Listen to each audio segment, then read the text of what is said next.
Okay, hello there viewers. So this will be the final video before your final exams. If you haven't subscribed, please comment, share, like, and subscribe down below. Okay? And hit the bell button if you want a notification. Right, so this is final question from Yipuda. I got from Twitter. So this is quite a common question, which is they want to find the minimum cost. So let's have a little look. A cylinder container of radius R and H has constant volume V, which is going to play a very important role. The cost of the material for the surface of both of its ends is twice the cost of its sides. So the both of its ends twice cost more than the sides. Other than that, state H in term of R and V, and find H and R in terms of V such that the cost is minimum. So like I mentioned just now, this is where we want to find the minimum cost. Right, so let's begin. Okay, before I talk further, you need to understand what does it mean by the materials for the both of the ends twice cost of its sides. So it means here, if this is a water bottle, and what does it mean by constant volume V? Let's say if they want to make a 500 ml, okay, but they're just wondering which way is the minimum cost. Is it going to be like tall and thin, or is it going to be short and fat? Have you ever wondered why your bottle never come in short and fat form? Okay, so if you look at the diagram there, illustrate for you even more. They want to know what's the best way. Going to be something like this for 500 ml, or is it going to be something like this for 500 ml, or maybe somewhere in between? Okay, so let's us begin. So we start with the normal formula of V of volume, where the V is constant. But if you look over here, it has two variables, R and H. Normally for cylinder, only H is the variables, but like I mentioned before, we do not know what it's going to be. It's going to be short and fat. As you can see here, even the R is changing. Okay, so in this case, both of them, H and R, are variables that keep on changing. If there are two variables, normally we don't want to differentiate where there are two variables, so we need to do something about it. Okay, so that's why we need our second formula, which is the surface area, on the right side here, surface. And as you can see, I put the illustration of the cutout, and I've noticed some people, they have problems, more like their basics are not that strong. Never mind, I explain. For this part here, we cut it out, open it.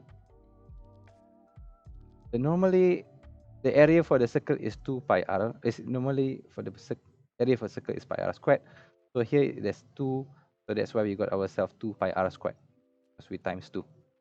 Okay, and the other one, this part here, the square of the side of the cylinder.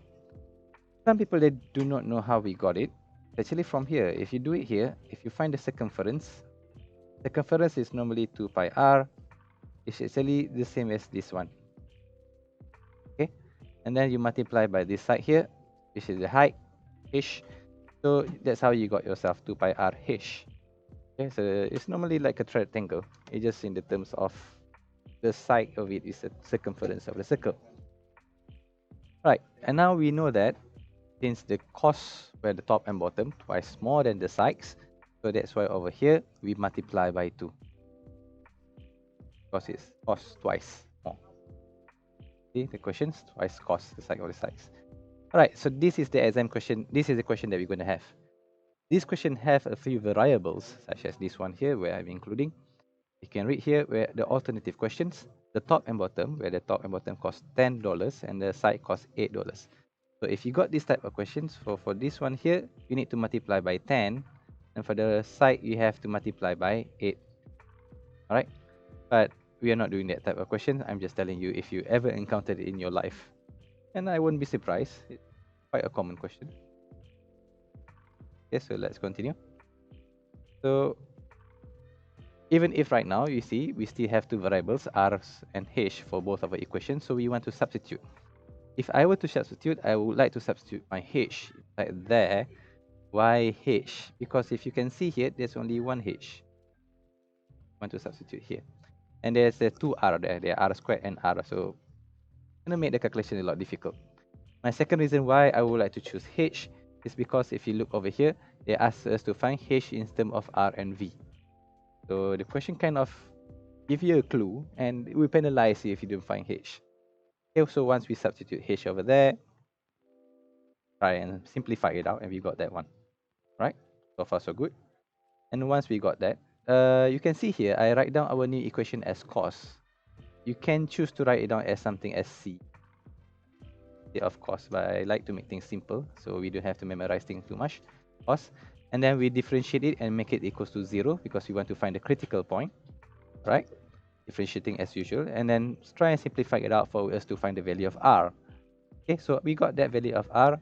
Once we find this value of R, and then we would like to substitute it back into the value of H that we got just now, the H over there. So sub into H, and that's what we get. Okay, for if the question is going to be easy, they will tell you what's the value of V so you can get into decimals, which is easy. But if you see here, I'll show you this horrendous simplification. It's not simplified. It's simple at all. Okay. So once you got that, so you find the value of V and you find the value of R and H. So you just conclude it over there.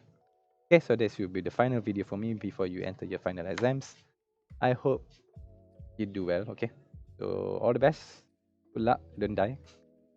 And please comment, share, like, and subscribe down below. Once again, all the best from me. Bye.